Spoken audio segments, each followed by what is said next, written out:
however you want to express yourself, gay or lesbian or transgender or genderqueer. You are beautiful. Heaven help me keep falling.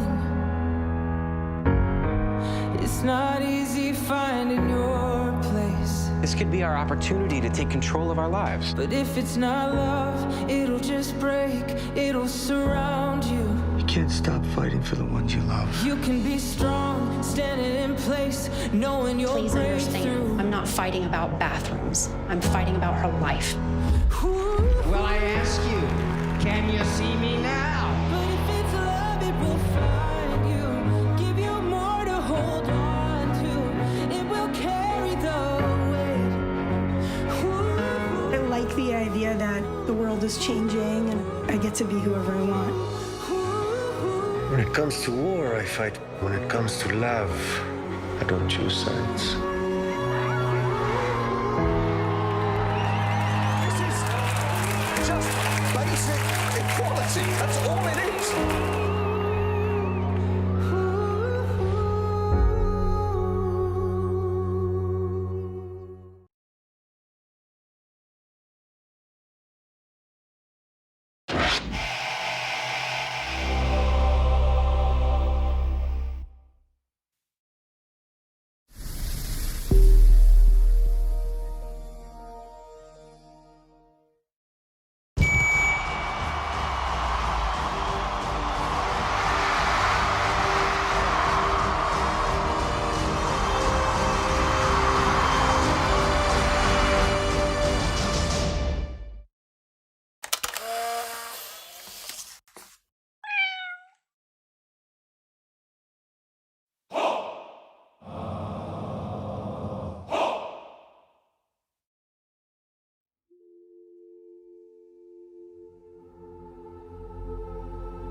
There's no way to get an accurate count of LGBT suicides in the Mormon community, but we do know that youth suicide rates in Utah, where a majority of the populace is Mormon, have skyrocketed over the past decade. I grew up gay and Mormon and in Utah. In my morning prayers, I would ask that God would do something drastic like cause me to die in a car accident or for me to get cancer or something awful like that.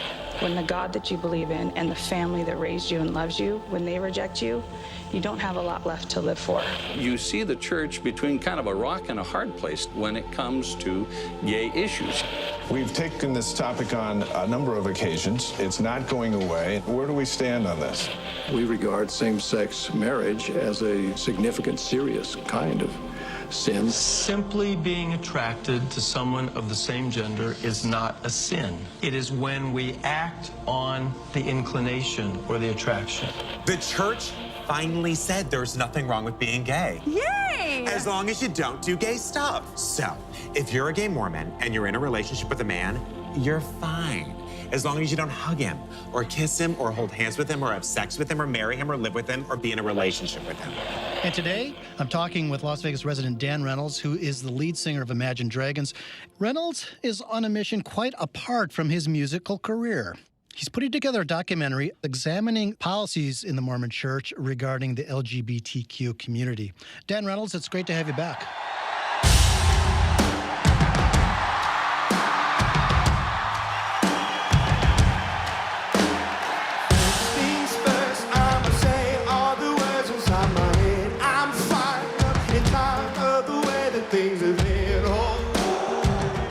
Far too many Mormons in Utah that are taking their lives. And so this is an issue that needs to be discussed now. The families need to be having this discussion in their homes now. I'm the master of my seal. Yeah, the master of my seal. You grew up Mormon. You don't have to be a member of the church. A lot of people will say, you know what, if you don't agree, just get out. I don't feel a need to denounce Mormonism. I do feel a need as a Mormon to speak out against things that I think are hurting people.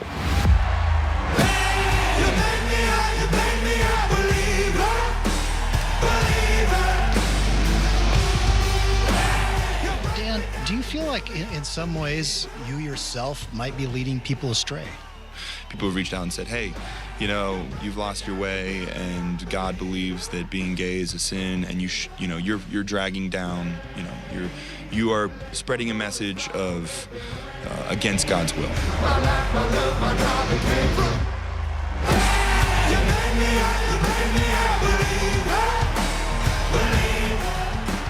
Like a lot of rich people, you could just ignore all this, go on with the rest of your life. Why are you doing this? Why are you putting yourself out there? The community I was raised with is Mormonism. And I was always taught that if you want to make a difference in the world, you start with your community. That's a question I had as well, Dan. I mean, do you actually think you're going to change the church?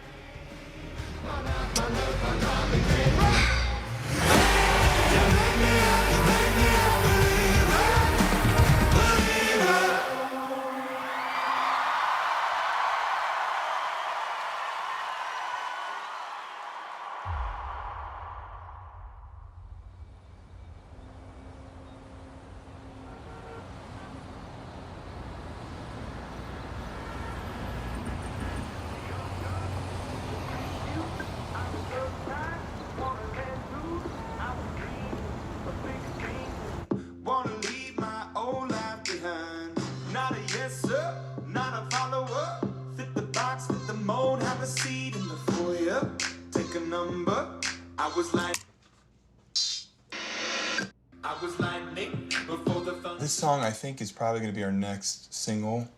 It's been a little bit of the bane of my existence for the last couple months because I just haven't felt like it was totally right yet. I woke up at like 3 a.m. this morning with a counter melody idea in my head for this end part.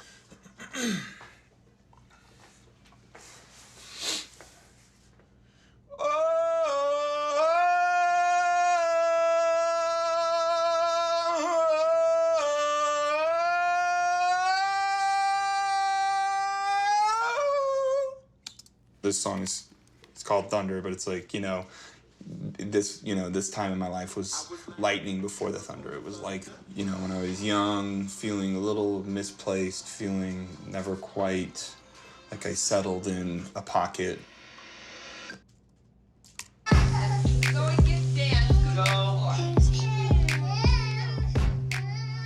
I am the seventh son, 9 kids. Hey, Danny.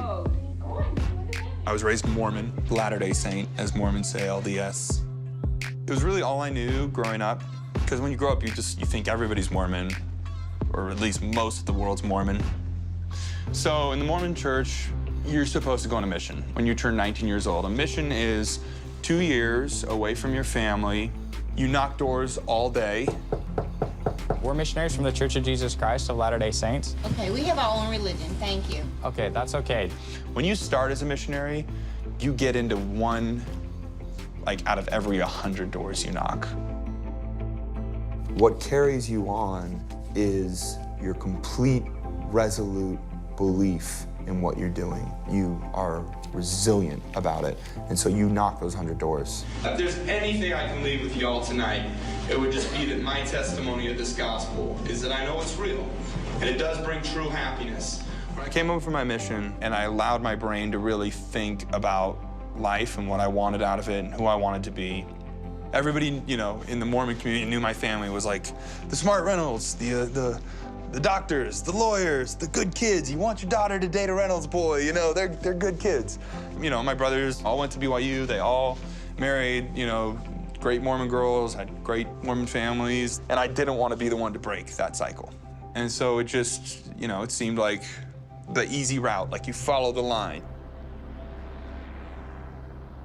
Okay, can you give that to Daddy? Daddy! Yep. Give her Jeff. Okay. Dad, both of the babies look like little aliens. When their eyes are open, they look like little aliens. Yeah, they do look like little aliens. That's kind of what they are. I'm a little alien. Can I kiss her, Dad? It's not on you. I know, but we just cleaned. Well, it's okay. Just leave it for a sec. I'll deal with it. Let me just look and see. Yeah, honey, just don't. Honey, it's massive. I know. I'll deal with it. My family, so I have a 4-year-old daughter, Arrow. She was born right when our first album came out. Let's just say I am the boss. And now I have 2 more little girls, twins, fraternal. She is so cute, honey. It's killing me. My wife, who is the greatest human being ever. Stop picking on her. Well, I'm not. I'm just trying to get You're like, she has a furry head and boogers in her eyes. Well, no, I just want to get the boogers out of her eyes because that would drive me crazy, too. When I met him, he was just a part of this kind of, I don't want to say closed community, but it was like there wasn't really a lot of outside, it's like a very Mormon community, you know? And I was definitely an alien to that. We had this like connection, but there were conversations early on that were like, you know, we can't date. If I was Mormon, we could entertain the idea, but we can't.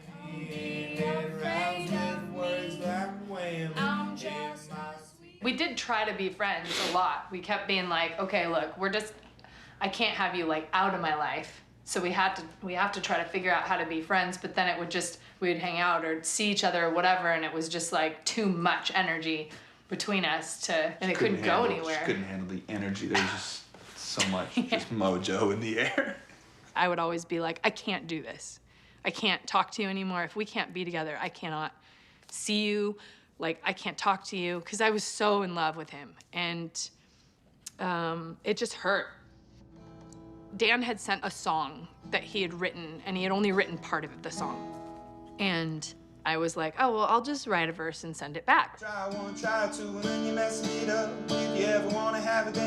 It was like written to me, you know? And so I would like write a response in the song, and it was like the stuff we couldn't say in real life. 'Cause I'm so in love with you. But it was like still very much like, you have to be Mormon if we're gonna date. Well, I'm tired, you're tired of acting crazy. Don't make big plans if you're being lazy. Don't make big plans if you won't follow through, you big baby. And speak nothing but the truth. I was like, I'm not gonna forget about this person. He felt like he was my soulmate. And so I decided to start going and just learning more about the church. That's when I started to say, okay, well, if I can like really just follow my own heart inside of it, I don't see why I can't like progress in this direction. So I did kind of just do that, and I felt fine about it, except for the gay rights. The Mormon Church supported Proposition 8, a proposal restricting the definition of marriage as being a union solely between a man and a woman. Mormons became the most powerful force in California's fight against gay marriage because the church called upon its members to donate as much money and time as they could to the cause. And so we ask you to give your best to this most significant effort, support in every way possible the sacred institution of marriage as we know it to be. When Prop 8 was going down, in my heart I was like, I don't feel good about this, but whatever, it doesn't affect me. Which I think is a mentality of probably a lot of Christians and people. It doesn't affect me. Hey, it'll figure itself out in the eternities with God. It was right when I was meeting Asia, her 2 best friends who were lesbians, and they were, you know, all very active. Very active. I mean, yeah. I was with them. I was like marching alongside them. Yeah, and so it was like, she was like, well, they told me that Mormons believe this and that they're really like funding these things in Prop 8. Is that true? And I'm like, well, it is true, but it's like, no part of me was just like, well, why are you Mormon then? I'm like, well, it's complicated. When I started to look into it and take the lessons and convert, I really had to ignore that whole thing. I had to just ignore it because it was infuriating. We got married in my parents' backyard, and her 2 best friends didn't come to our marriage because she was basically marrying into Mormonism in their eyes, which was, in the heat of Prop 8, was the reason they couldn't get married. His wife's lesbian roommates not wanting to go to their wedding. I think he saw something and said, oh, there's something wrong here. There's something that can be better here. There's something I can fix. I can do something. And I don't think he knew what or how, but I know he wanted to. So I still feel guilt, you know, with that I I just was like a silent person, you know? Granted, my voice was pretty meaningless at the time. Not to say a voice is meaningless, but I didn't have any reach, you know? My band was a big puddle of nothing. Growing up, Dan was in different bands, and he'd always been making music, but there is no guarantee you can make something marketable and earn a living at this.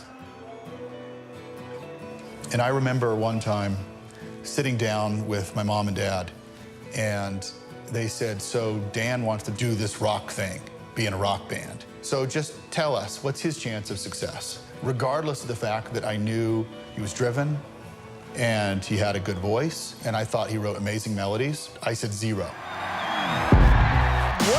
up to ash and dust. Imagine Dragons just like, boom!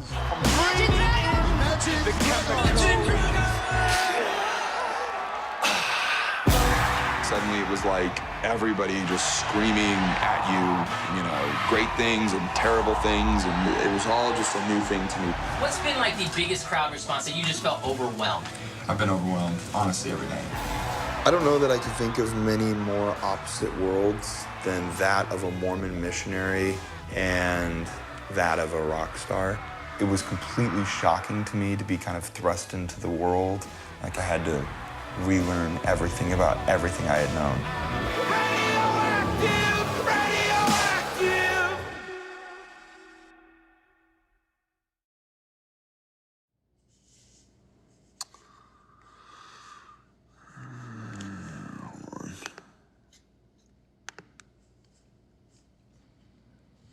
Love your music.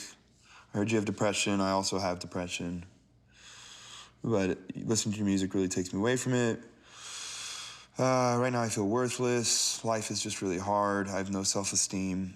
But your music makes it much easier. I'm thankful for your music. I'm also very thankful that you're a Mormon. And if I type in like Mormon, there's like, you know, hundreds of emails. I'm in middle school and I'm Mormon, but I'm very different. I'm not pretty, I'm not popular, but I don't care. I have anxiety and depression. I've had them since I was young. I was also told this was Dan Reynolds, and I thought it'd be cool to tell him about myself. Suddenly I started to really realize the weight of something that I think I already knew, which was that there's not a lot of famous Mormons. I want to tell you something personal to show you how important you are for me and how much you help me. I'm struggling a lot with self-acceptance and anxiety. This is because of many reasons.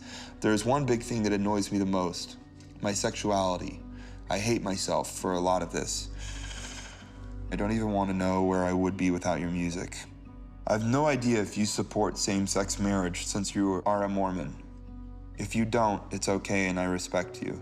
But if you do support it, thank you a lot, and it means the world to me.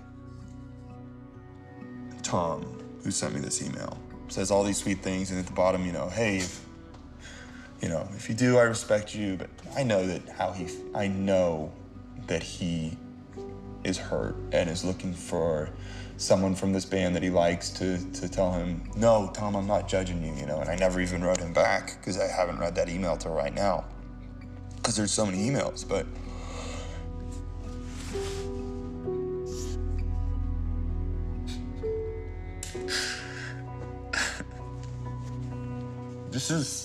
This is something that I've really had on my mind for years, and it's come to a head, I think, lately. Because I associate my family's Mormon, and it's my culture. I know that there's so many people like this, Mormons who I know look up to me as a person, standing as a face for the Mormon Church.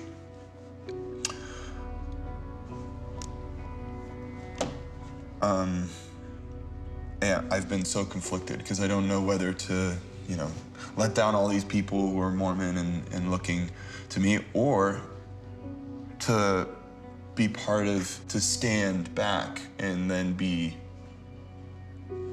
if I'm passive, if I just stand back and say, I don't want to talk about Mormonism or something in the press and stuff, then I have felt this burden, which I have done.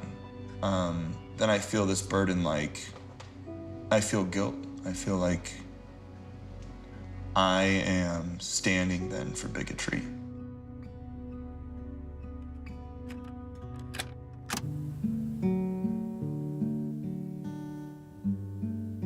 I went on a mission at 19. I think it just felt like a safe choice to go and give me more space to figure out myself. So I got called to Nebraska, and I was kind of hoping I was gonna go to like Tokyo or something.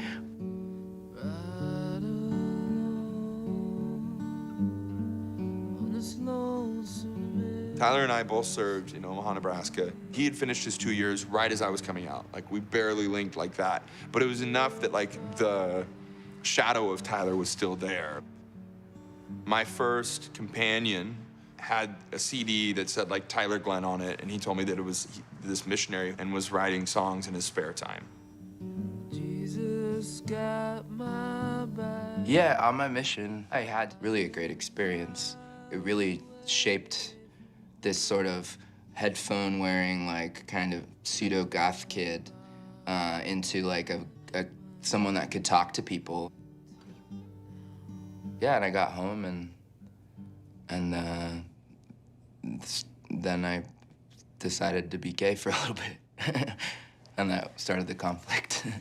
Hey, baby, won't you look my way? I can be your new addiction.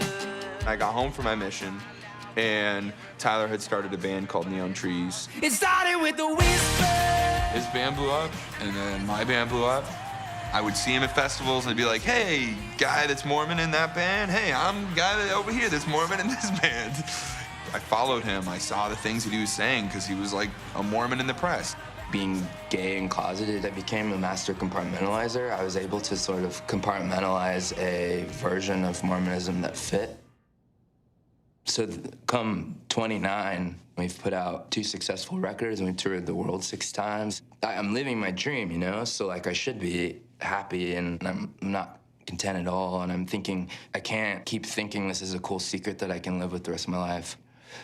I was like, I have to come out. I came out to my producer. I was just like, Tim, do you want to know what these songs are about? And, like, just saying it to him and having sort of the reaction from like a straight man, like I always feared would probably ridicule me because that was my experience. He like said, I'm so happy for you. And it was the first time that I ever attributed like positivity ever to being gay. I was expecting my life to turn to shit or to feel sinful or shame, and I didn't at all. And I was met with such, you know, just inclusion. It was, you know, 3 years after Prop 8, so I was met with a lot of LDS people saying, we need this conversation to broaden. As a church, nobody should be more loving and compassionate. No family who has anybody who has the same gender issue should exclude them from the family circle. Tyler did an interview with Rolling Stone that was like, I'm gonna be gay and Mormon, and I'm gonna make it work. And I feel like a lot of the Mormon community was like, woohoo, look at this, he's gay and he's Mormon, he's gonna make it work. What does that mean? Maybe he's celibate, I don't know, but hey, he's gonna make it work, he's happy, you know? Started dating a guy openly, and I took him to Temple Square. For me, it was like, when you and I have a kid, we're raising a Mormon, and this means a lot to me. And about a month after that, it was November 5th, and the policy was leaked. The Church of Jesus Christ of Latter-day Saints has come under intense scrutiny following their new official orders against homosexuality, baptism, and children. The new policy change states that same-sex couples will also now be considered apostates, saying it will no longer bless or baptize children of same-sex couples until the child turns 18. Once a child turns 18, he or she will have to disavow same-sex marriage. Then they can be blessed and baptized by the church. Sitting there in the church, it suddenly felt dark, and I'd never felt dark at church. I'd always felt like this is the safe place, and I need to cling to this. I'm watching my brother baptize his son, and I don't ever get to do that because I'm gay and he's straight. And I just had taken, you know, the guy I was seeing to the temple, and I was doing all of these things to sort of remain, and it just hit me that I have to leave. And I remember telling my mom on the way to dinner after the baptism, I'm like, Mom, I believe, and I know the Book of Mormon is true, I know the church is true, but I have to leave because, like, they've clearly drawn a line, and it feels like the last, gut punch. Faith, please have a little in me, hey. I know you hate it when I stray, but I tried everything. I drank the wine and stained the sheets. I'm clumsy when I speak. I just realized I need to make an album about all these feelings. Never call me anymore. Tyler put out a record that was very controversial within the Mormon community. God, where the hell are you hiding? My hands are in the air and I'm excited. It was very visceral and very angry. He was ripping up the Book of Mormon. He was painting on the apostles' faces. A lot of Mormons saw that and were offended and angry at Tyler. And then I think a lot of Mormons saw it and were hurt for Tyler. It definitely weighed very heavily on my heart. I've been on the run, so I'm not coming Sunday, it's all right. I'll probably talk to you at midnight.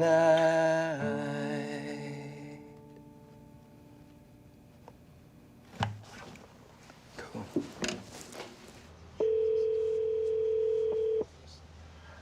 Hey, dude. Hey, how you doing, man? Good, man. Man, I don't even know where to start. Really, I feel like I should have made this call 2 years ago. I've watched you over the last, couple years, and I've watched you just go through this, and I've been a really shitty bystander, honestly. And so I guess first I just want to apologize because I feel I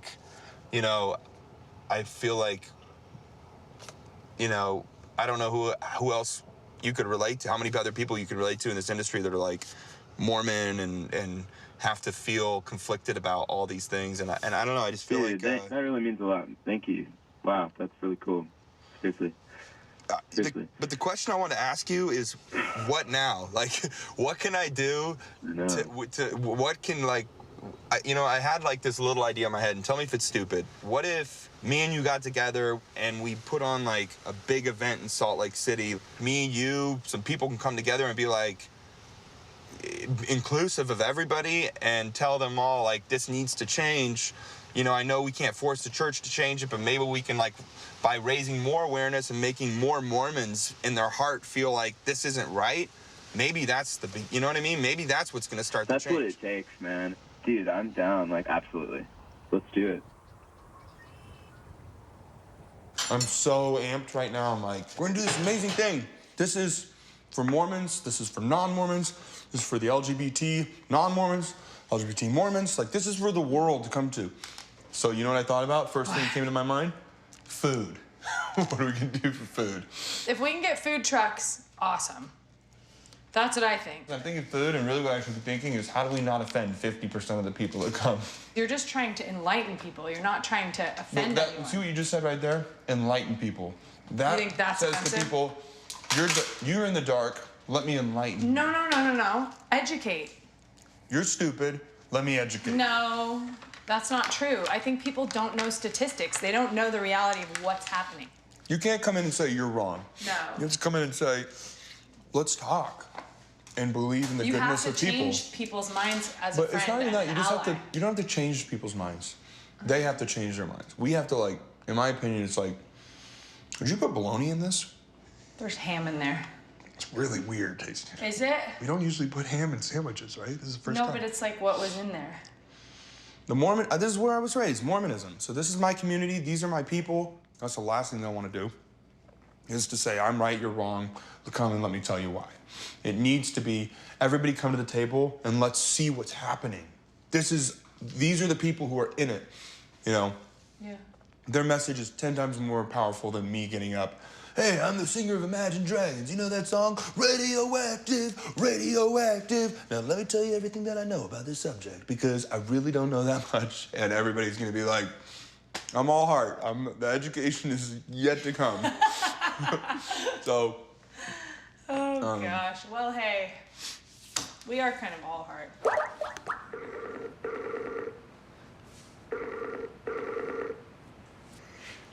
Hello. John, how you doing? Good. How are you, Dan? Hey. It's an honor to talk and to meet Right back virtually. at you. Yeah. Can you hear and see me okay? Yeah, I hear and I see you good.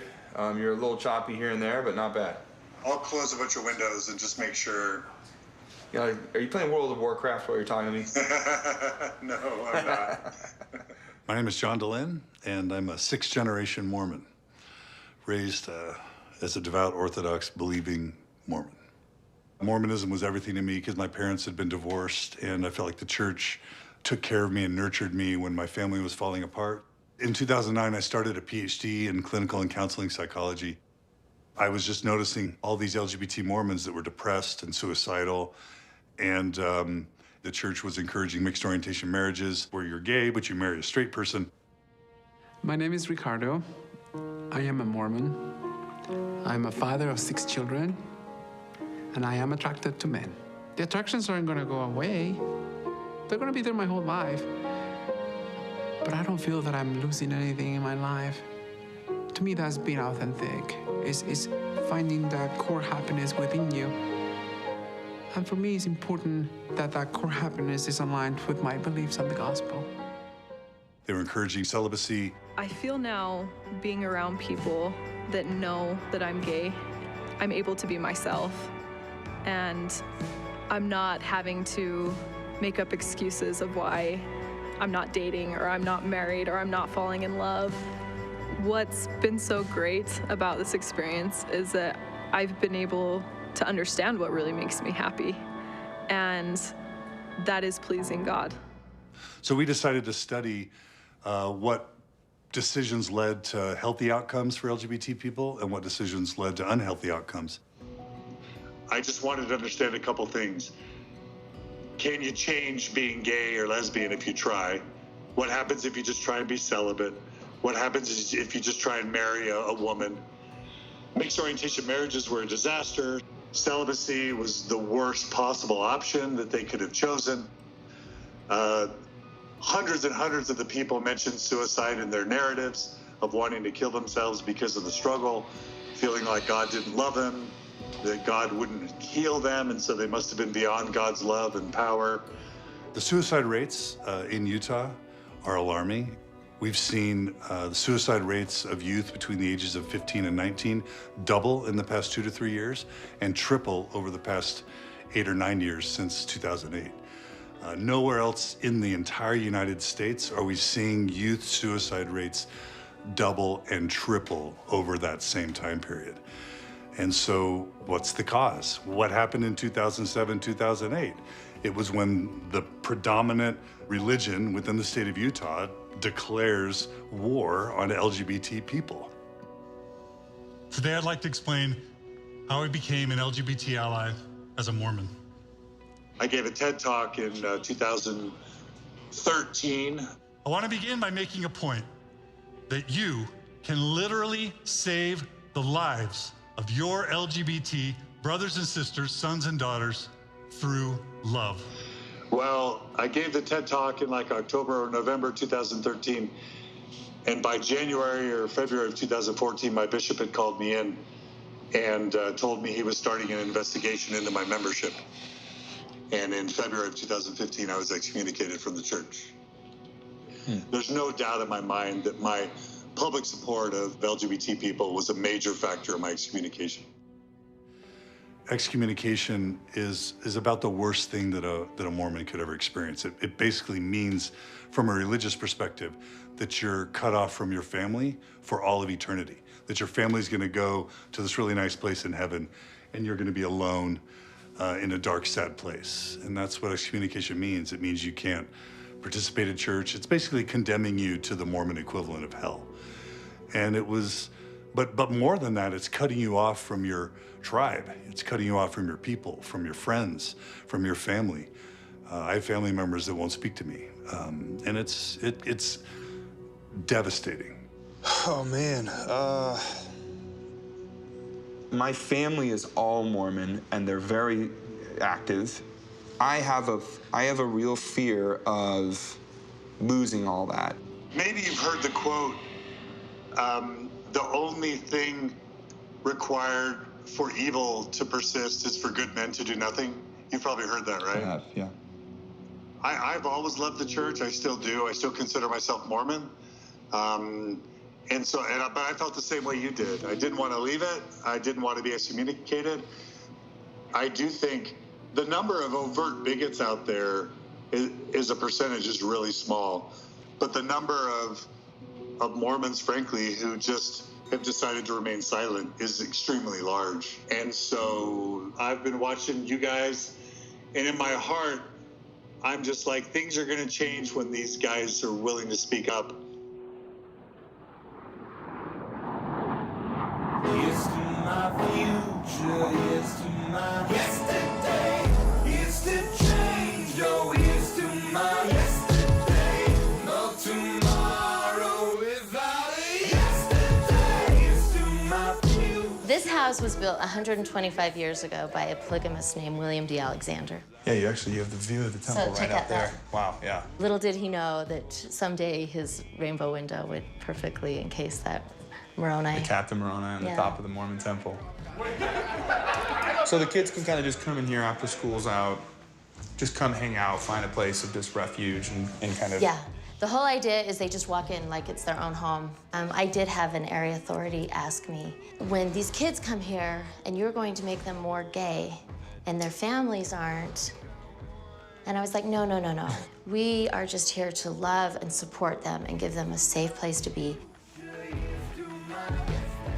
So maybe tell me about how you got involved here.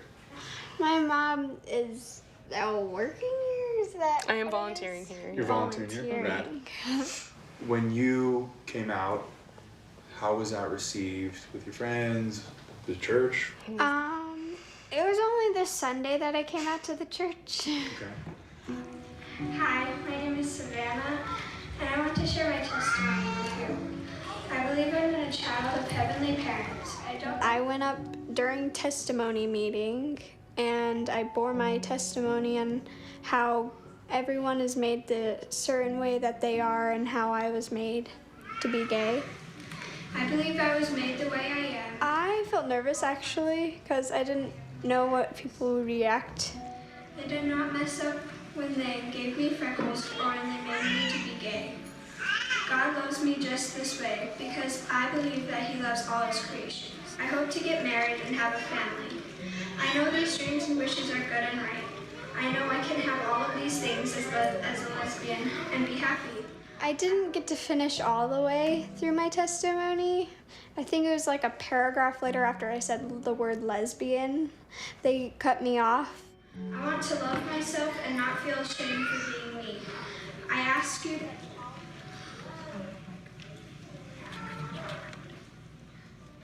It was a member of the state presidency that was there. You leaned over to the council. Leaned over and had him turn off the mic and asked her to go sit. It was a little depressing and sad when it happened, but I feel more happy now that it has happened because now I got to share my feelings. You know, if my answer of what resonates here doesn't line up with what the prophet, etc. says, you know, it's like hard for my family to see that. All I can do is accept them and love them where they're at and like hope that they can offer the same thing back to me. Something that happened recently with my brother who's on his mission. Like he was like one of the first people that I came out to. But at the time, I told him, and when I came out, he was like, no, it's just the devil, and he slapped me really hard. So when you told him, he said it's the devil, and he slapped you because you were like following the devil? Yes. Am I following this? Wow. all of you, in my opinion, even being here right now, are far braver than I could have ever understood, because I'm just like dealing with like, oh, religion and these things, you know, but you guys are so brave. Thank you for letting me sit in and be part of what could be so uncomfortable, and I can be the most awkward person ever. And you guys have made me feel totally comfortable here too, and so thank you. I love you all, and love is love, and yeah, thanks. Thanks, Dan.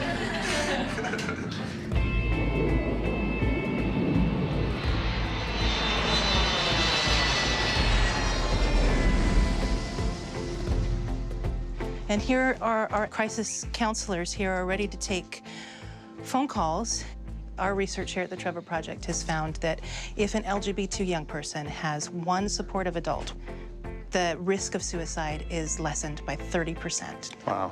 It's incredible. The Mormons are way over here, and the LGBTQ community is way over here. So it's like, to me, I was like, well, what's a safe way we can bring everybody together, but also a place to be a little more educated? And for some Mormons, guarantee this will be the first time they'll sit down and listen to someone who is LGBTQ talk for more than like 5 minutes. I have these Mormon moms come in from their temple shift, and they're very defensive until they fall in love with a gay person. They could fall in love with Tyler for just 5 minutes, Yep. Then it's game over.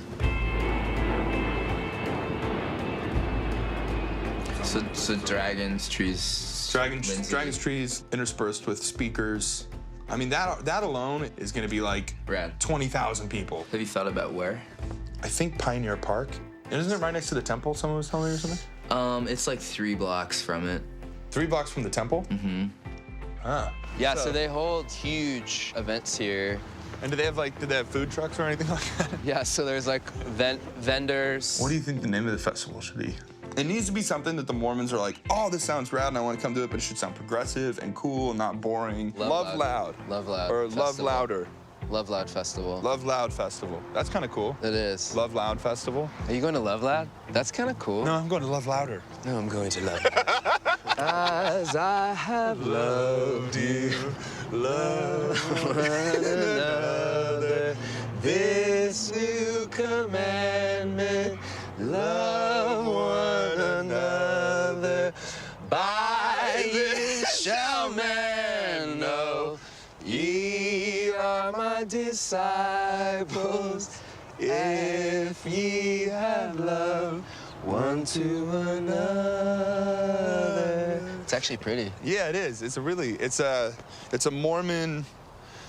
When you're a young Mormon, you're in a group called Primary, and it's like all the young kids like get together and they all have this rambunctious class where they learn about God, and you learn like these songs together. Primary songs, yeah. Primary songs. Like children's hymns, yeah, basically. And one of the first ones you learn is Love One Another, which is a really rad. It's actually beautiful. Yeah, it's a beautiful song, and the whole point of it is about just love one another. And so it's interesting that gets lost in, you know, when it's really just such a simple idea that we're taught super young in the church.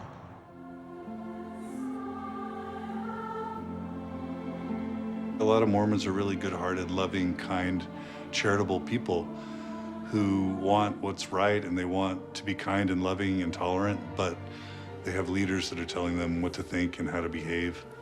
If children have a happy family experience, they will not want to be homosexuals, which I am sure is an acquired addiction, just as drugs, alcohol, and pornography are. Adultery, fornication, committing homosexual acts, and other deviations approaching these in gravity are not acceptable alternate lifestyles. They are serious sins. We regard same-sex marriage as a particularly grievous or significant, serious kind of sin that requires church discipline. It means the discipline. Mormon leaders claim to talk to God. So when the church makes statements in the 80s and 90s and 2000s that to be gay is evil, that to be in a same-sex marriage or committed relationship is evil, they're not just saying that as their own opinion. They're basically saying that God speaks to the leader of our church and takes that position. As the church has seen in the past, when the church takes a position and then the rest of the nation changes, So in the late 1800s, the church was a polygamous church, and the rest of the nation wasn't cool with that. The church was almost destroyed, and so the church had to change. Fast forward to the 1960s, the whole United States is starting to support African Americans and civil rights. And the LDS Church is opposing the civil rights movement. And that almost destroyed the church. And so in 1978, the church changes again. He has heard our prayers, and by revelation has confirmed that the long-promised day has come when every faithful, worthy man in the church may receive the holy priesthood. So just like the church eventually got rid of polygamy, the church eventually accepted blacks into full fellowship. Accordingly, all worthy male members of the church may be ordained to the priesthood without regard for race or color. The church changed and said, okay, now is the time, God has spoken, now you get to have the priesthood. The thing is, you're not going to change God's will, is basically what my mom said. My mom said to me when I told her I was doing this, she's like, well, just because you're a rock star dude, you can't change God's will. While we are to value the rights and feelings of all of God's children, we cannot change his doctrine. It is not ours to change.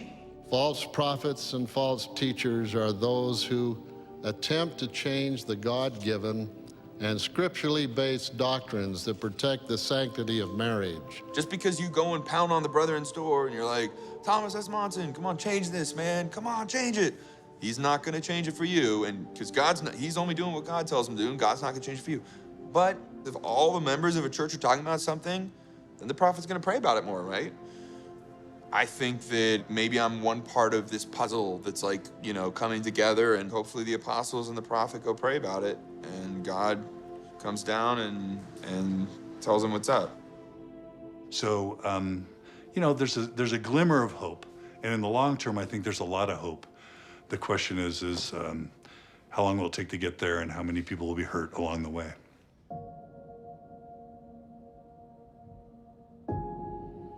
So we have 3 kids, and Stockton is the youngest of the 3. And really our story kind of begins with him at age 12, us finding a letter with him saying that he thought he was gay. At earlier times in his life, had either of you said, maybe he's gay, or do you think he's gay? Does he seem? No, we, our gaydar was pretty weak. Right. How did you think that they would react? I thought they'd react kind of badly because, I mean, they were Mormon. Not all Mormons react kindly to that. I don't know. I didn't really think they were going to kick me out of the house. I didn't think they were going to be, oh yeah, you're gay, cool. Just kind of hide it. Yeah.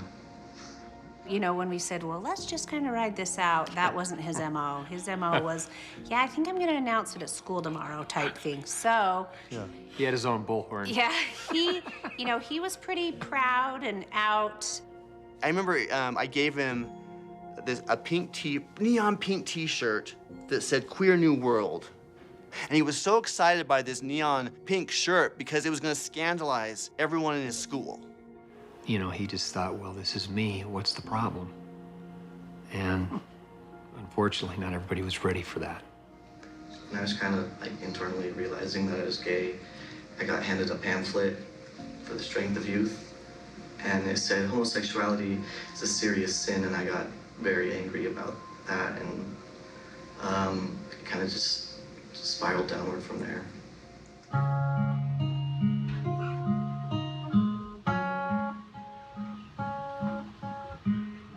So, did you feel that even when he cut ties, he probably still felt the sting? He was angry. Yeah. Oh yeah, he was angry. And he just didn't feel safe. Yeah. In a place that he should have felt the safest.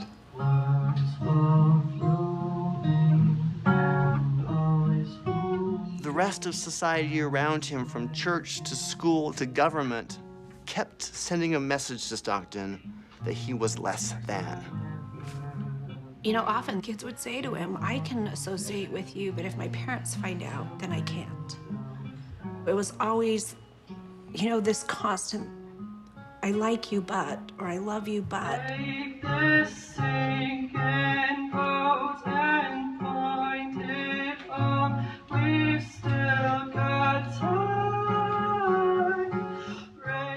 could sense, you know, his frustrations and his anger and his fears. He would say to me often, he'd say, "What's so wrong with me that I just can't have friends?"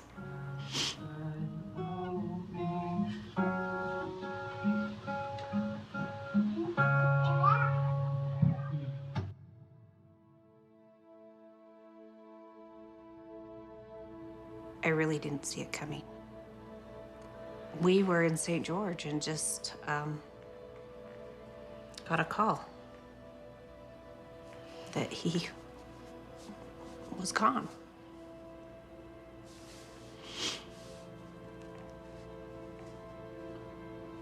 And why didn't he call me? Because I would have done anything. That's what breaks my heart, is that he felt that much despair and that he, felt that alone. He's like all of us. We're looking for the community, right? Your tribe. And so he was looking for his community and his tribe.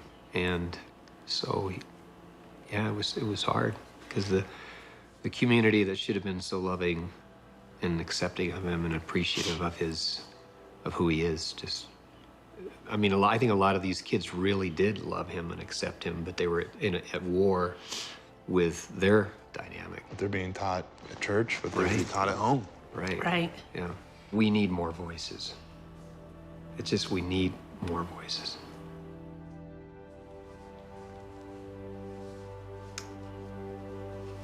He deserves it.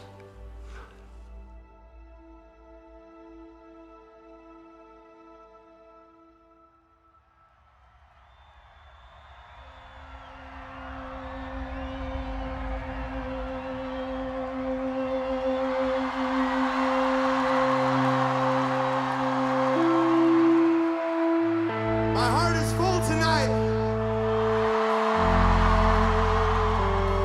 For so many reasons. I think amidst all of this, a lot of people would wonder why even associate with Mormonism. If, you know, it's causing this much harm, why not just walk away and be done? We've lost our loved ones. We've lost them to suicide. I'm not gonna just walk away and let the house on fire burn.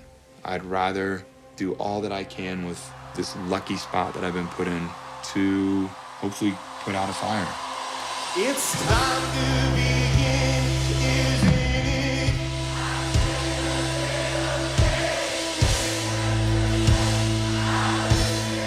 I'm just the same as I was. Now don't you understand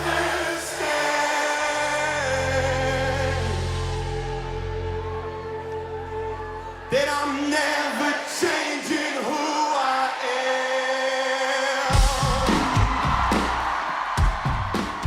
am? I have these tools of like, you know, hey, if I want to put on a festival, we're going to put on a festival, and at least some people are going to come out because Imagine Dragons is playing. We can get this press, and we can get this interview because of Imagine Dragons.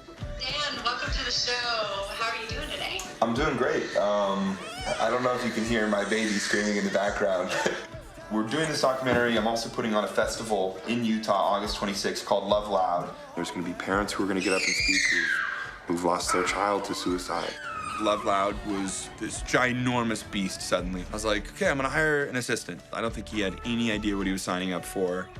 Music festivals usually take at least a year, and we're trying to pull this off in a few months.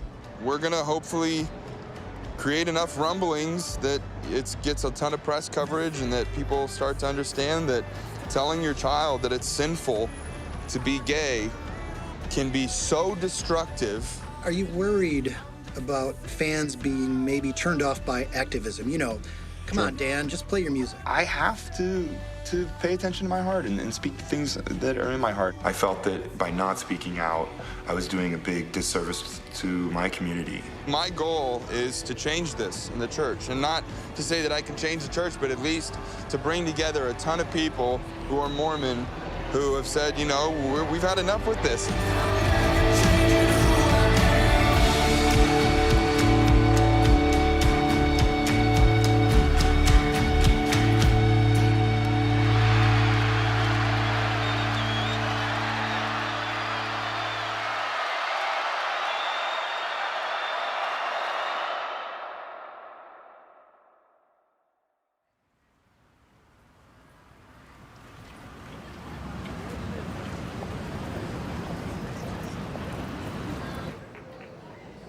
I first met Dan in 2006 when I was a shy, closeted singer in a local band in Provo, Utah called Neon Trees. Dan, it's unbelievably exciting to see you use your platform to spread the love you have in your heart. That is the heroic move. We have a special message for you from one of our fans. Hi Dan, my name is Miranda. I'm 16 and I am bisexual. But before anything else, I want to say congratulations! What you're doing makes a difference. What you're doing means so much to people like me. And I cannot thank you enough for it. The Trevor Project is proud to honor my dear friend Dan Reynolds with the Trevor Hero Award. Please join me in a round of applause.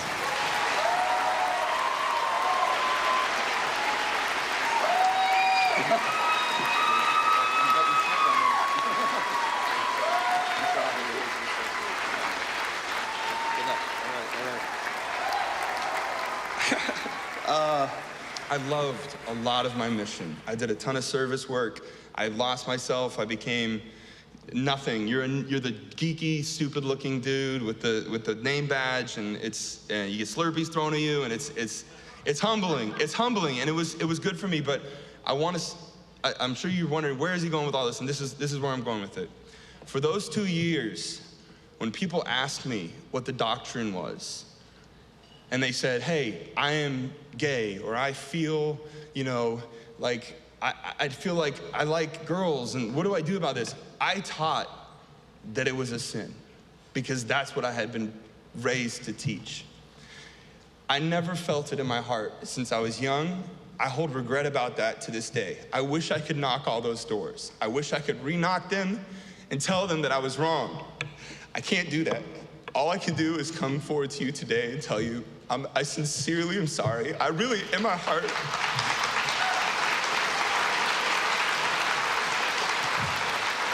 Thank you for this. This is such a great honor. Thank you, thank you, thank you. And I know it's been said, but love is love. Love is love. Thank you so much. We're less than 2 months out from the LoveLoud Festival, which is super intimidating and scary for a million reasons, because it feels like we're still just getting stuff together. And just say take one. Take one. I'm here to make a very special announcement. On August 26th in the Provo area, we're going to be putting on a concert called LoveLoud. It's going to be a festival. So with LoveLoud, we knew it was important to be in Utah. I don't want to say that people were intentionally trying to curb this event. We can give them a sponsorship, But when we started realizing it was a lot of people being afraid to touch this issue. I thought we were going to have a massive park.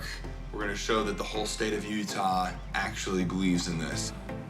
The reality hitting me is that not all of Utah wants this. I had tons of people who were like, you shouldn't talk about how we have any issues with suicide. Let's not talk about that. I'm a little nervous to even click on the comments section, to be honest with you here. I know many LGBTQXYZ people, and while I treat them like any other person I know, I don't agree with their choices to live that lifestyle. People might laugh because they might say, why is this straight white guy the poster child for this now? I don't know. People love to hate, so we'll see what happens. Did your Imagine Dragons music because Dan Reynolds embraced the pause, P-O-Z. So I had no idea what that was, so I Googled it. Gay slang, willing to have sex with someone who is HIV positive by someone who is not. You start to feel upset that it's so blatantly obvious. Look how obvious this is. Of course we have to love and accept everybody. Come on, guys. It's a terrible challenge to go into this intersection of LGBT individuals and communities of faith, which requires sensitivity on both sides and a lot of nuance. And that is not an easy spot to be when you're someone like Dan. I just did an interview with Billboard, and my family saw it, and that's been a little difficult, feeling like the family thinks that I'm doing something wrong, or I'm making them look like bigots or something. That's been probably the hardest thing for me. The risk is that in going to this vulnerable intersection of not just I want to help LGBT individuals have more peace and love and acceptance in their lives, but I'm going to have an event in Provo, Utah, and I'm going to talk about Mormon doctrine. Will you express it in a way that sounds like kicking somebody when they're down or throwing a stone? Or will it come across as someone that's putting his arms around his fellow brothers and sisters and saying, hey, let's do better? It makes the family nervous. But I love Dan. I know he wants to do good. I know he's trying to be good, and I know he means well.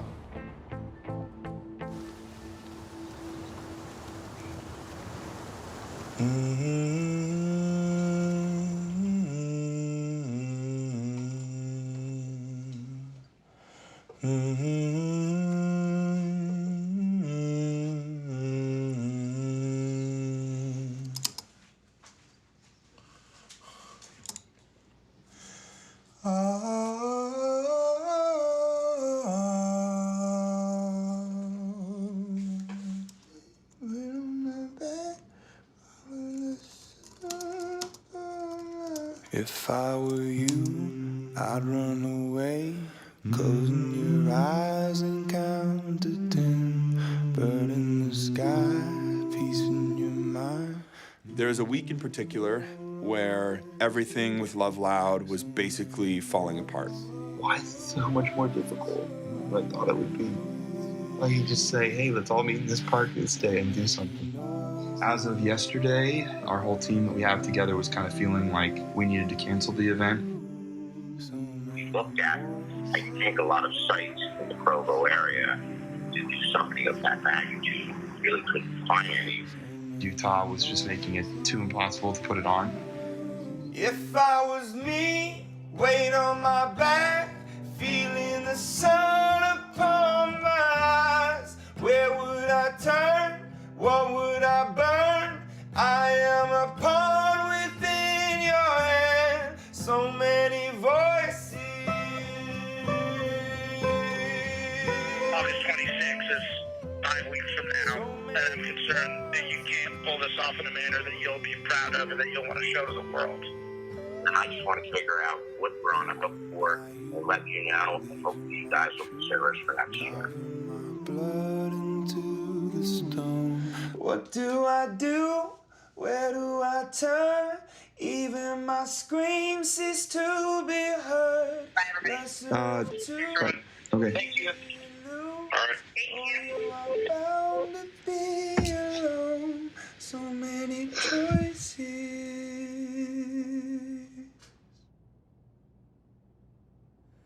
I was on a phone call with one of my fundraisers, just going over a bunch of details, and my phone kept ringing.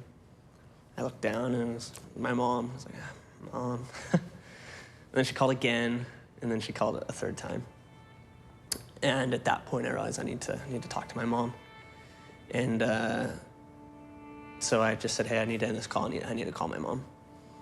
And I called my mom, and she was hysterical.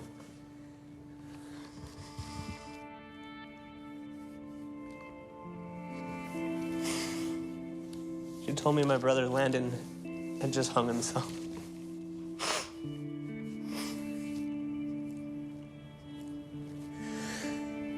In Provo.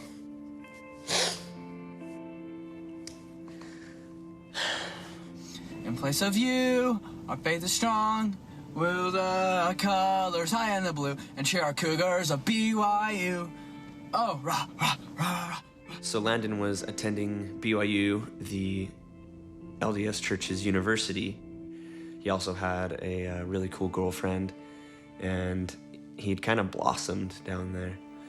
And then he and his girlfriend, they had sex, which is against the honor code. Landon was honest with the university and explained what had happened and told them. And they said, you're kicked out for 5 years, and you can't associate with any of your professors. You're done. It's hard, and it put him into a downward spiral of depression and emotional wound after emotional wound. It was hard for him. Even though in the eyes of his God, he was clean. In the culture there, he wasn't. He was just a sinner. And that's how a lot of people looked at him, as less than. he just felt worthless. This was really hard because night after night, day after day, I'm spending all my time trying to bring this festival to life, to save lives and to help people not feel alone.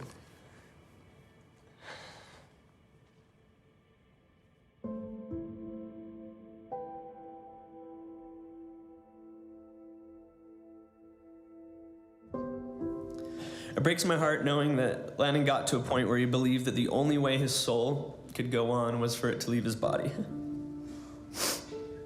And the harsh reality is that, I mean, here in Utah, the leading cause of death for teenagers is suicide. I think we all can agree that we need to find a solution to this. And it's going to take every single one of us in this room to make a difference. I believe and I know that Mormons are good people, that we have sincere hearts, that we're no less broken than any other society. But the way that our culture is failing right now is in a very unique way and in a deadly way. The shaming that happens in this culture needs to end. I believe in a higher power, and I believe in goodness and love, and I know we can do this. This isn't some insurmountable task. It's feasible because I believe in us.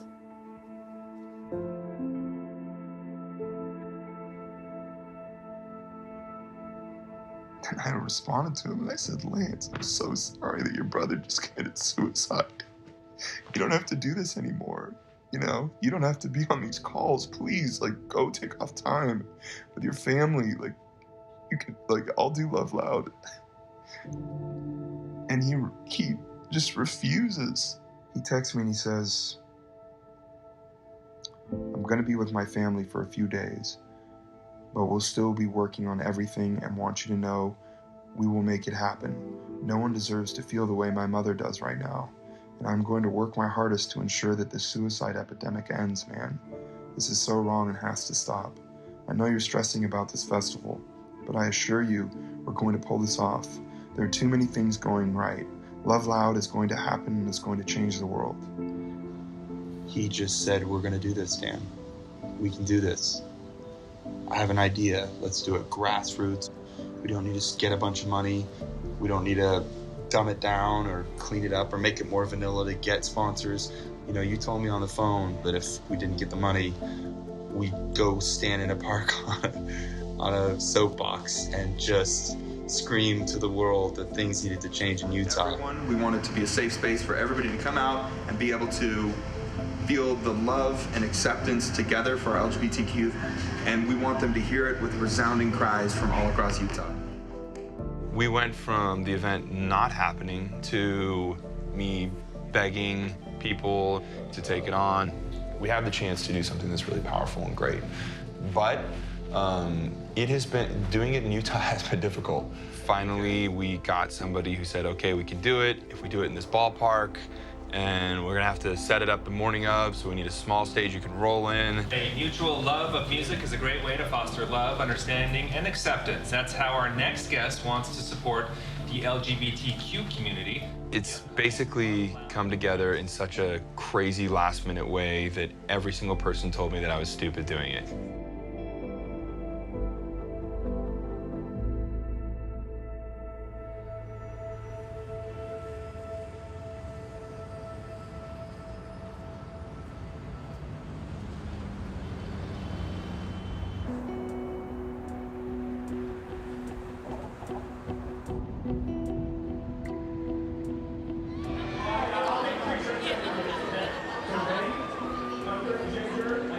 Yeah, I guess I've never thought about how big the church is versus the band, how influential the church is versus the band. I guess if I really stand back and look at it, it's like the band reaches millions, and we put out a video and it's like 500 million views.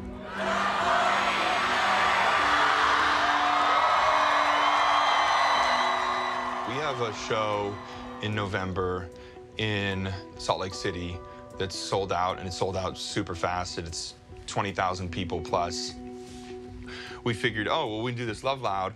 It's just gonna sell out. And so when we put up the tickets, it's just nowhere near selling as fast as an Imagine Dragons show sells. I mean, that tells you everything you need to know. In order for Mormons to feel safe to come to this, the truth is, Mormons will feel safe about something when the prophet says to feel safe about something. We know that there are conversations going on in the hierarchy of the church. I don't know fully what they look like. I hope that the church is able to make a statement and to let people know that these conversations are okay to have. If the prophet said, hey, LoveLoud is cool, then that's would be incredible, and that would shift, that would be like everything I could ever hope for. For me, that is a bridge that has never been, like, that is not a bridge that has been created. It would be the most amazing, huge step of progress if the church says, hey, there's this LGBTQ event, and yeah, even the guy who's behind it doesn't believe that it's a sin to be gay, and well, here's a stamp of approval. Like that, to me, I'm like, amazing, be amazing.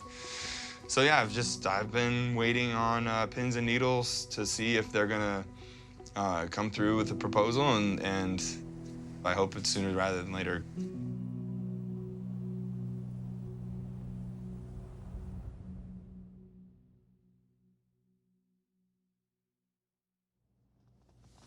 Do you know what Daddy's doing? What? So Daddy's putting on a festival because he wants people to understand that, do you know what being gay is? Do you remember how we talked about how like boys can love boys and girls can love girls, or girls can love boys or boys can love girls? And sometimes what? And sometimes girls want to be a boy, and sometimes boys want to be girls, and girls want to be boys. And then what can happen? Remember, I told you sometimes people can be mean to that person. Yeah. Yeah, and so we have to protect that person, huh? Yeah. So the festival is called LoveLoud because it means love everybody, no matter what. I saw something on your phone, so you better read it. Okay.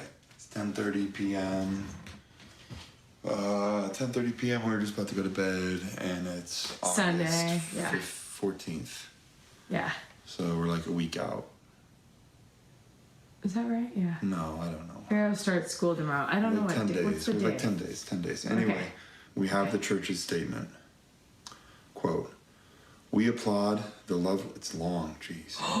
Quote, we applaud the LoveLoud Festival for LGBTQ youths. First of all, I've never heard the church say LGBTQ. It's always, they say same-sex attraction. I've never ever heard them say that. Awesome. We applaud the LoveLoud the festival for LGBTQ youth's aim to bring people together to address teen safety and to express respect and love for all of God's children. We join our voice with all who come together to foster a community of inclusion in which no one is mistreated because of who they are or what they believe. Who they are. I know, that's big. We share common beliefs, among them the pricelessness of our youth and the value of families. We earnestly hope this festival and other related efforts can build respectful communication, better understanding, and civility as we all learn from each other.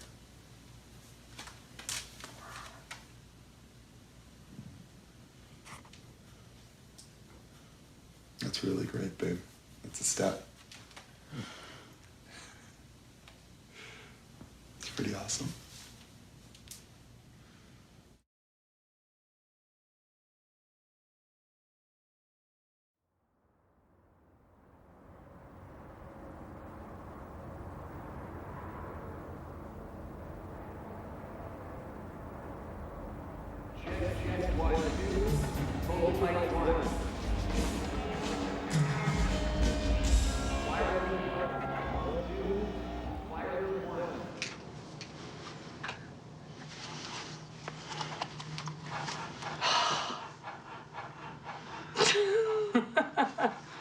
This is the reality of life. Dan and I both have nerves and we're like nervous, but I just think that there's some sort of a deeper feeling of just like, I feel like this is the kind of stuff that life is really the purpose of it all. So there's like a real gratification in actually pulling something like this off, even though it hasn't been pulled off yet.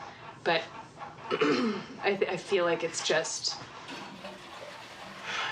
one of those, it just opens your heart, you know? It feels amazing. Oh my gosh, seriously? Let's not put that in there. Okay, babe, we gotta go, sweetie. We're so late. Honey, we are fine. We have 20 minutes and I'm pumping. The sooner we get there, the better chance we get of getting everybody in a room to have like a powwow with all the speakers and stuff. Honey, what do you want me to do about this pumping? Nothing, you're fine. I'm just being anxious, sorry. I can help you pack while you're pumping. Well, I like to pack. I'm a control freak, remember? Well, it's just literally a matter of me zipping up your zipper over here. Well, okay, just start putting things away. Yeah, I will be honest, I don't know where you want these two things. Okay, can you just let me do it? Oh my gosh. It's gonna be amazing. Okay? You just have to go on stage and just talk about all these people who are completely opposites of each other to get along.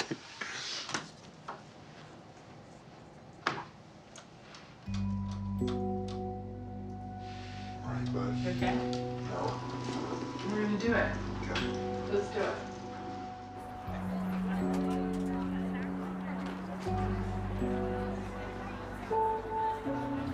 All right, it's a good time to look and see if there's protesters.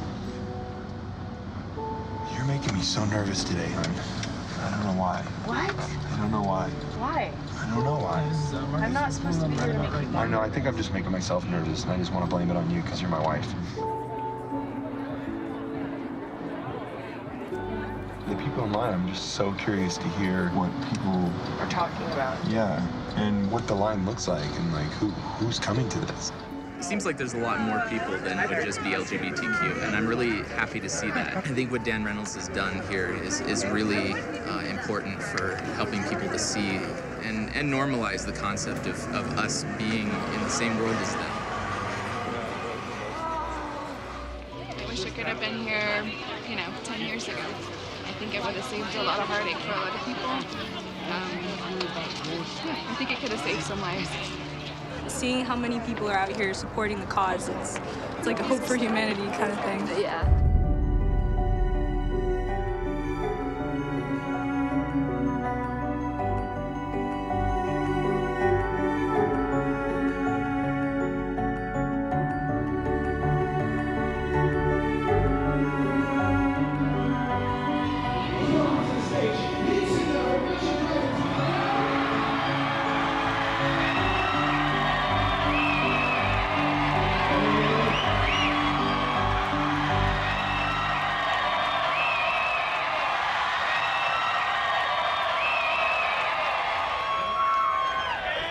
Yes, this is incredible. This is the night that I've been looking forward to for so long. This is the most important stage I've ever been on. Some people walked in tonight feeling a little out of their comfort zones, feeling like, are people gonna judge me? But guess what? You came still. I applaud you for that. This speaks to the courage, to the love of the people of Utah that I have known for years. And to see this for our LGBTQ youth, I know speaks volumes to them. So please give a round of applause first and foremost to yourself. I gotta say that means so much to me and to the people who have put this together. We've worked tirelessly and hard to be able to make this a place for everybody. I hope that you know that. There's no judgment cast on anybody. There is a place for everybody here at this table. We can all agree on one thing, and that's in love. Absolute, pure, complete love.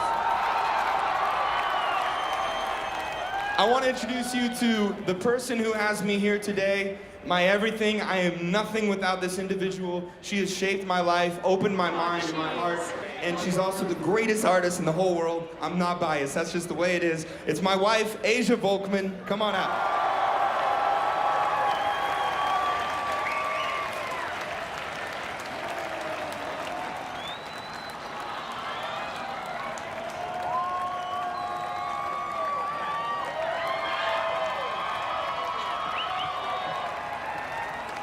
I can't talk, so I'm just gonna play.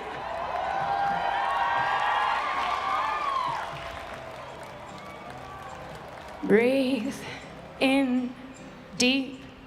This life ain't gonna be easy. Nobody said it'd be so very hard.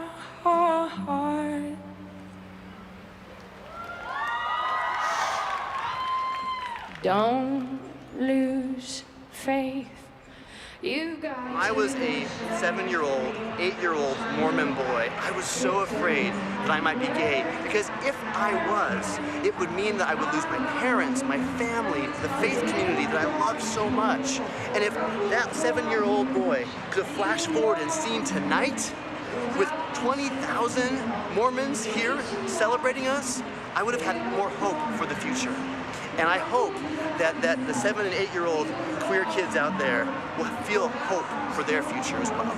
I need some more time, a couple last tears, a few more days before I disappear. Thank you. Thanks for coming.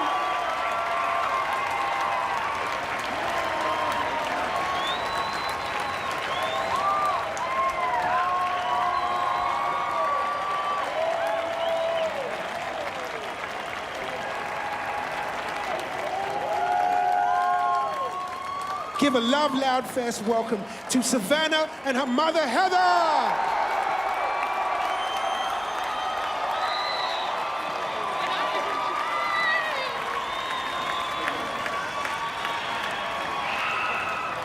I was invited here to share my truth. Thanks to you for giving me the space to speak today. I believe I was made the way I am, all parts of me, by my heavenly parents. They did not mess up when they gave me brown eyes or when I was born bald. They did not mess up when they gave me freckles or when I was made to be gay. I want to love myself and not feel shame.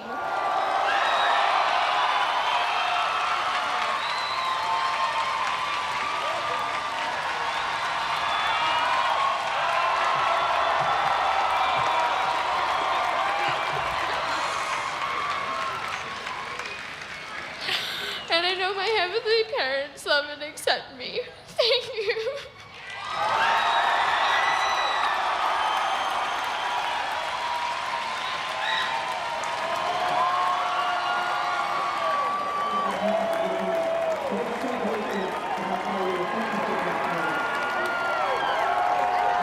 It's quite a privilege to be able to share your voice. 15 years ago, I was a student at BYU, and I was coming out, and I was suicidal.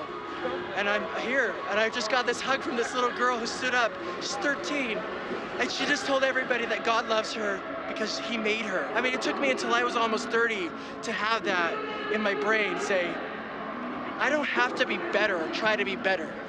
God made me exactly who I am. I'm the best I can be. I'm exactly what he said. I made you. So it's just been the most amazing thing. I feel like I'm in a dream right now.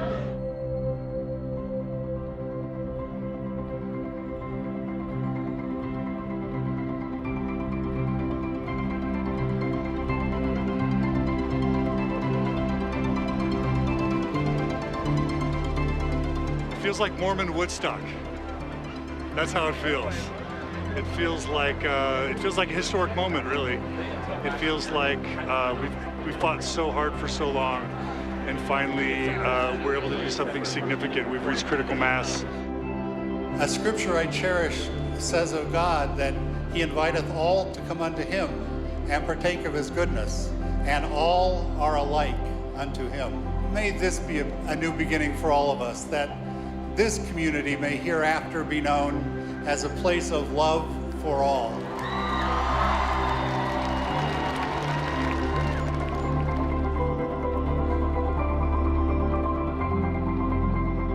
church did endorse this, right? Yeah, that was great. But now, for me, I want them to put their money where their mouth is. If they're going to say, we love all of our LGBT people, then let's get rid of that policy and let's bring them into full fellowship. I mean, for me personally, nothing less will do. Yeah. Because you can say I love you all you want, but until you act on that in a way that feels inclusive and complete, then it's a no-go. I totally get where people are coming from, where they say like it's a big step, it's historic that they're approving of anything LGBT related, but I don't know. I'm a little salty because there's still a policy intact, and it doesn't take away from everyone the pain that I went through. Like, that policy caused me to completely go through a faith crisis. I've, had suicidality this last year. Like, I don't know where I fit in all the time, and that's because of them. It's a tiny step with the church. It's a huge step for this area. I'm the mother of a 17-year-old gay son that we lost to suicide a year ago. We work hard to spread the message of unconditional love for all of God's children, so heartbreaking stories like mine won't happen again. I'm absolutely just blown away. This is a great message to parents to say, you know what? It is okay to love your gay kids. I think the thing that's kind of hitting me the most is I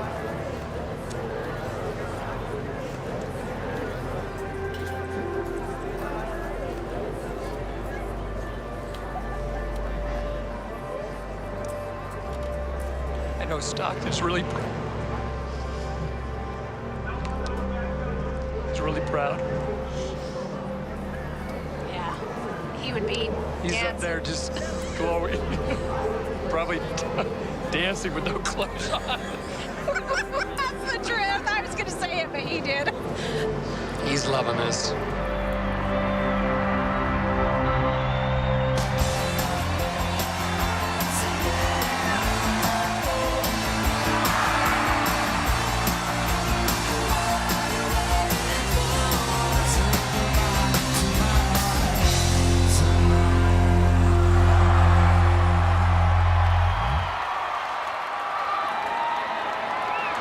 You have to know how much it means to me personally, in my heart, to be playing this event with my band Neon Trees on this stage in front of this crowd.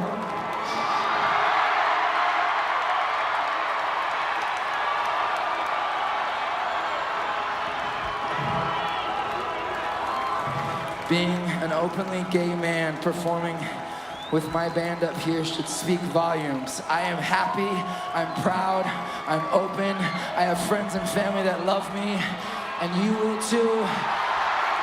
Thank you so much from the bottom of my heart. It started with a whisper, and that was when I kissed a her at the time. Then I found out everybody does. It started with the whisper. Now it's like this day. Mention in my inside. Walking in the chit chat. I tend to get better. Mama's always got my back.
devil, and flowing and hit the wind, and tell the book when it rained down.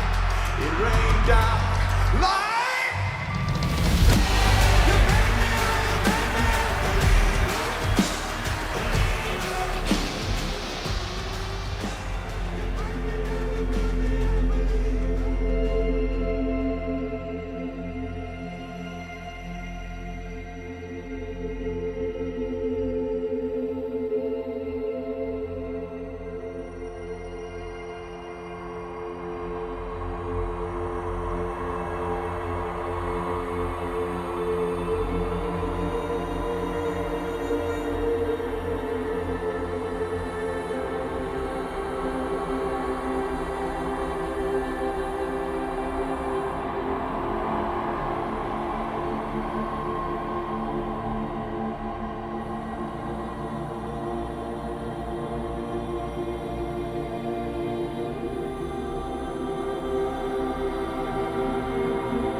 LoveLoud was everything we could have hoped for and more.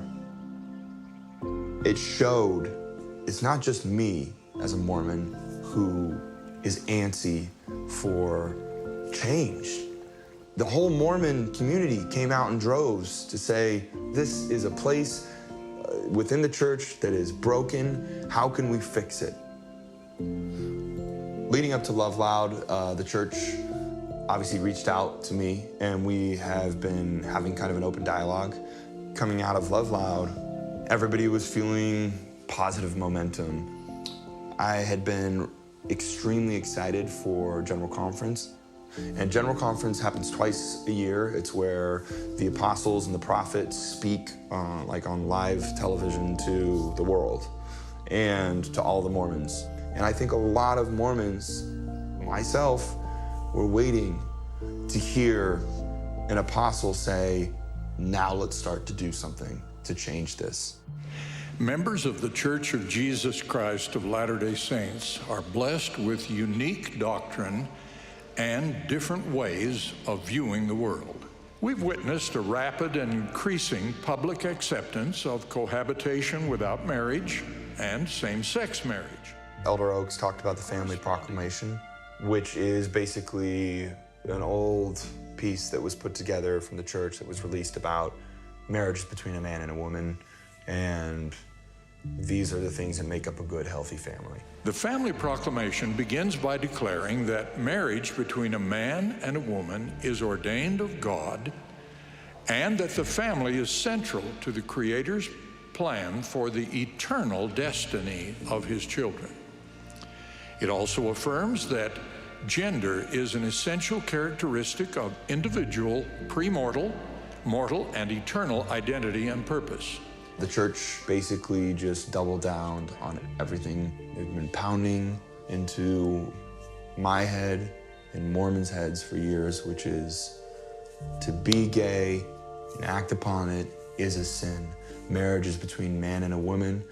Popular culture, popular people will try to tell you Otherwise, every generation has its tests and its chance to stand and prove itself. I believe our attitude toward and use of the family proclamation is one of those tests for this generation. I pray for all Latter-day Saints to stand firm in that test.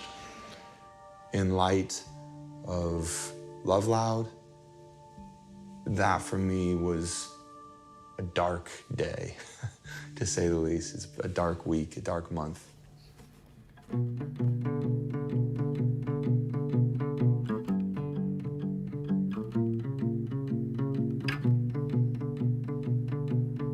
With that being said, if there's one thing my Mormon values have taught me since I was young. First things first, I'ma say all the words inside my head. I'm fired up and tired of the way that things have been old. It's that no matter what the world says about who you are, what you believe, still do it 100%.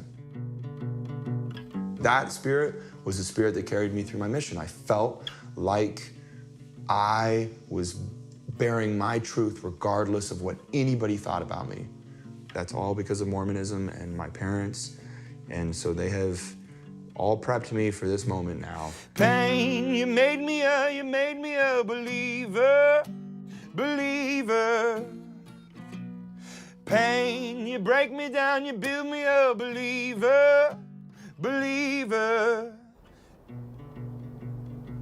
A determined Mormon is a scary thing. I will tell you that, because they don't stop. I knocked 100 doors to get into one door. I knocked thousands of doors on my mission. If there's one thing I can guarantee, it's that I will continue to knock this door until somebody answers. My life, my love, my drive, it came from pain. You made me a believer, believer.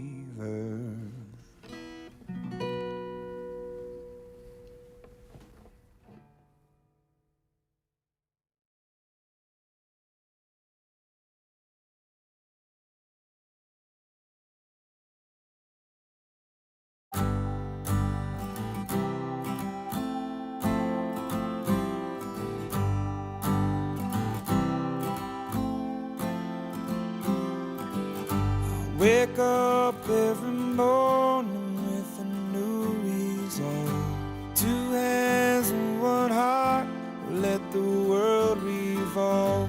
Because of LoveLoud, my dad felt like he had the permission to love and accept me for who I am. And LoveLoud gave us a bonding, and that I'm really grateful for. It gave me the guts to talk about my son's sexuality in ways that I'd never been able to before. I've had 4 people come out to me since LoveLoud. They said that LoveLoud gave them the courage to live their truth. LoveLoud gave me the opportunity to tell my story and declare that I am worth it in front of thousands of people. LoveLoud gave my family the chance to stand shoulder to shoulder with our transgender son, and not only him, but with neighbors and extended family who never would have ever showed up for an LGBT event.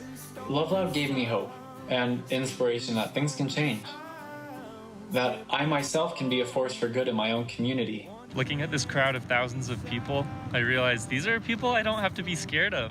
There's a lot of support in my community that I didn't realize was there. And it was honestly one of the best days of my life. When I was 13, 14, I felt completely isolated and silenced, and it hasn't even been that long, and I just feel so hopeful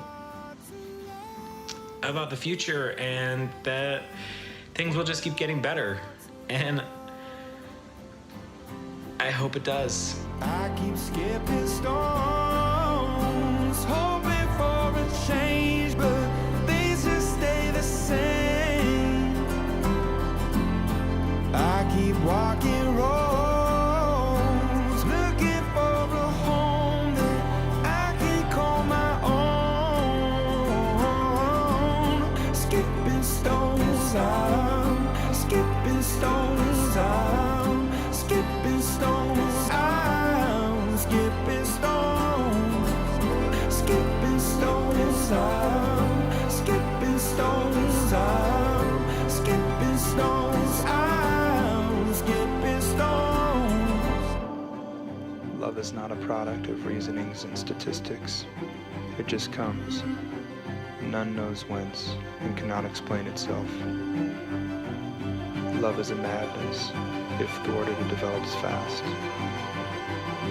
When you fish for love, bait with your heart, not your brain. I keep skipping stones, hoping for a change, but things just stay the same. I keep walking roads, looking for a home that I can call my own. Skipping stones, I'm skipping stones, I'm skipping stones, I'm skipping stones, skipping stones, I'm skipping stones, I'm skipping stones.